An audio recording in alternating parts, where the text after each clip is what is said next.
Eraserhead's AO3, or A Guide on How Not to Seduce Your Best Friend. Written by nomumomo. Read by Yours Prinks. Please remember that there is suggestive content in this work. There will be chapters on the YouTube video, so if you'd like to skip the content when it shows up, please use those. Chapter 2. You know what they say about curiosity in cats. Summary. Shouta has some distracting daydreams. Irrational, ridiculous, illogical to the highest degree. Shouta bookmarked the fic, snuggled deeper into his warm sleeping bag, and clicked to check out the rest of the author's works. Hours later, when he finally noticed the time, he swore. He couldn't believe how late he had stayed up reading Eraserhead fics.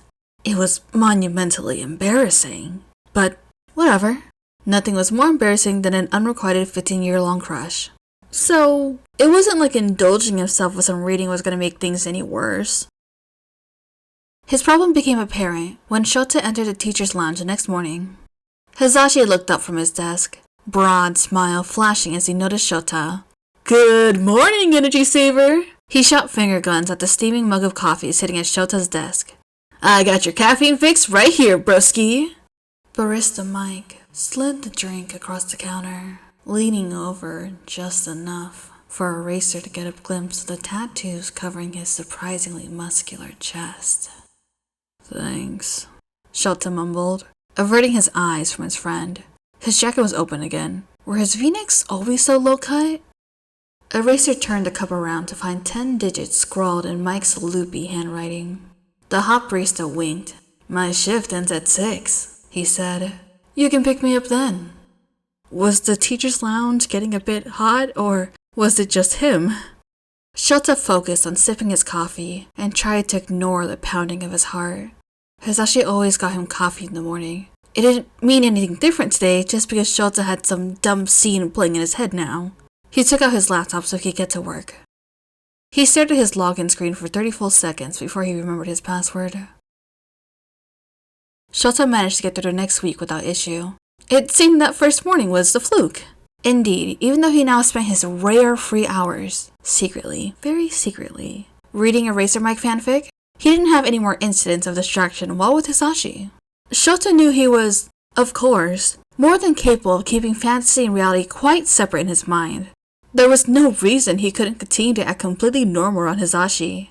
Shouta congratulated himself on his resolve as he tucked into bed for the night and eagerly clicked on the next chapter of a juicy vampire AU. It was much worse the second time, because the second time, there were witnesses. The class was taking a test. Shouta sat at his desk, getting some extra grading done, while keeping half an eye on the class. They had been working for nearly an hour, and Shouta was making real progress on the grading, when he made the mistake of looking at the classroom window. He saw Hisashi strolling across the green campus lawn. Lord Mike crested the hilltop, emerging from the low mist not yet dissipated by the early morning light. His long coat billowed out behind him as he strode through the dewy grass to meet Eraser. The wind whipped through his blonde, unbound locks. "You must know, surely you must know," he said. "It was all for you." Dawn broke bright above the horizon. Eraser took Mike's hand and, slowly, brought it to his lips, his dark eyes meeting Mike's in answer to his unspoken question. "Ahem." There was a polite cough. "Pardon me, sensei?" Yaoyorozu was standing on the other side of his desk with Ida, holding out a stack of papers. "We finished our exams!" Shouta lifted his face up from where it had, somehow, come to rest on his palm. The whole class was staring at him.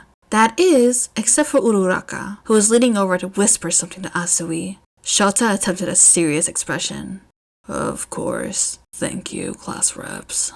Ida considered for a moment, then added, "Sensei, if I may say so, you appear feverish. You yourself told us that heroes must preserve their own health so that they—" Fucking hell. "I'm fine, Ida. Now, all of you get back to your seats." He wrapped up the class, his thoughts mostly in the present. He nearly sighed aloud with relief when it was time to dismiss them all. But as the rest of the class filed out, Uraraka and Asui stopped. "Mr. Aizawa?" Uraraka said, looking a little sheepish. Well, I've never seen you look so smiley. Her eyes darted towards the window, and she smiled a bit herself. What she means to say, Gero, is that we're happy for you, Asui added. Shouta, in his complete shock, had nothing to say in reply. The girls just giggled and ran off to join their classmates. Shota's normal strategy was to stake out Hisashi whenever he was upset, and whatever bewildering mix of emotions he was feeling now counted as upset. But Hisashi could very well make this particular problem worse, because, apparently, Shouta was so besotted that even his students were picking up on it. God, what if Hisashi noticed? Giving his friend some space while he got his mutinous brain under control was probably the best strategy. It was time for lunch. Shouta knew spending the period alone would be a good opportunity to clear his mind. Of course. By the time he came to this conclusion, the tall door to the 1A classroom swung open to reveal a familiar leather-clad figure. Yo, let's get this lunchtime started! Shouta was never any good at saying no to Hisashi. He didn't even make it through lunch before. I know you want more, Daddy. Mike purred. The jelly pouch dropped from his lips. What? I said, I know you want more dango. Come on, I got way too much for myself. Hisashi stuck the skewer of food in Shota's face. Not hungry anymore. Shouta grunted, pushing aside the food and standing abruptly. He rushed back to his classroom without another word. He wasn't going to take even the most infinitesimal chance that Hisashi, having somehow suddenly developed a secondary mind-reading quirk, could ever see the scene now playing quite vividly in his mind. Shouta deleted his account on the Fix site that night. The next few days were normal enough. He managed to suppress his daydreaming about Hisashi, at least as much as he had ever been able to, and his friend didn't seem to notice that anything was out of the ordinary. Hisashi even suggested that they go out for drinks one night. Things were going well. They were sitting together at the bar, Hisashi chatting away as always, while Shouta listened. Hisashi gestured a lot when he spoke, and, to Shota's quiet delight, tonight, his hands seemed to land on Shouta just a bit more than necessary. A touch on the shoulder here, a poke in the chest there, even a quick brush against his thigh. Hisashi looked nice tonight. He always looked nice, of course, but tonight, he was wearing one of Shota's favorite shirts, and his hair was in a fluttering half-up, half-down style. A warm feeling filled Shota's chest as he watched his friend.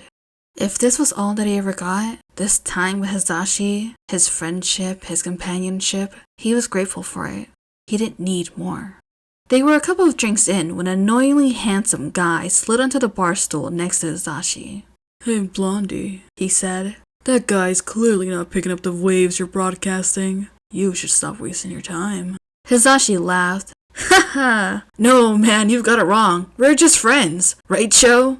Shouta could feel himself glaring at the interloper. Then, he won't mind if I buy you a drink? The stupid-faced handsome guy asked, already waving the bartender down before Hisashi had a chance to answer.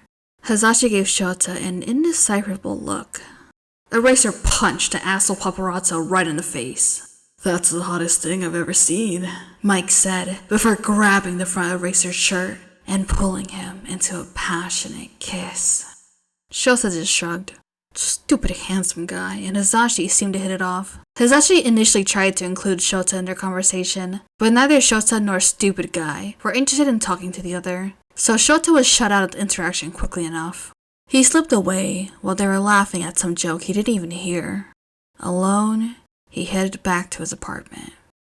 The warm, contented feeling he had earlier that night had gone cold. He pulled up the fanfiction site and created a new account.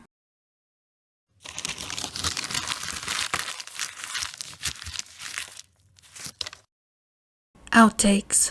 Hisashi laughed. Ha ha ha ha ha ha ha. He slipped away. Thank you so much for listening to this podfic. I will see you when I do. Toodaloo.